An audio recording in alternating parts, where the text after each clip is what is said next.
in 1865, a group of rabbis got together, 25 rabbis got together in Hungary, in a place called Michalowicz in Hungary, and signed a decree in response to the reformers and also in response to the kind of new modern Orthodox and all these other groups.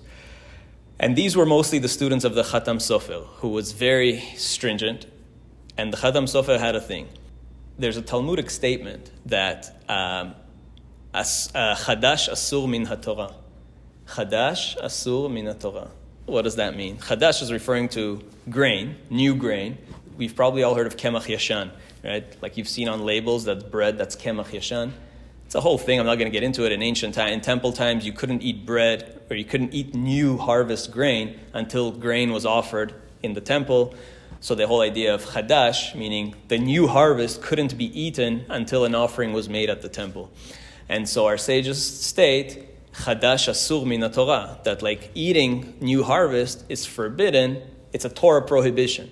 But the Khatam Sofer reinterpreted that. And he said, no, what it means in our generation is anything new, anything Chadash is Asur Min HaTorah.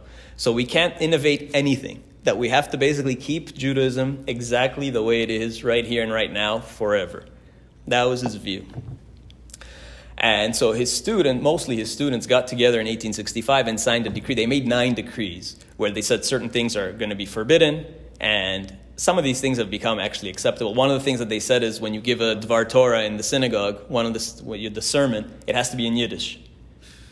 It can't be in any other language. So today, in basically almost every Orthodox synagogue, it's in English or in whatever language.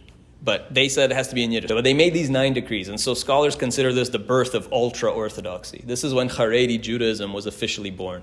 And eventually other rabbis signed this, 71 rabbis signed it, and then it started to spread and more people picked it up.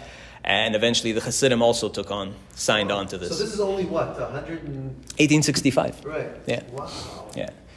So the Khatam Sofer's son, Shimon Sofer, actually then made an alliance with the second Belzer Rebbe, who was Hasidic.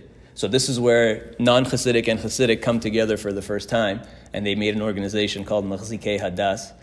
And that was really the first partnership between the Hasidim and the non-Hasidim, who previously didn't really get along so much. But now they realize they have a common enemy, which is the Reform and the modern Orthodox and the conservative and everybody else. So they basically froze Judaism in 1865.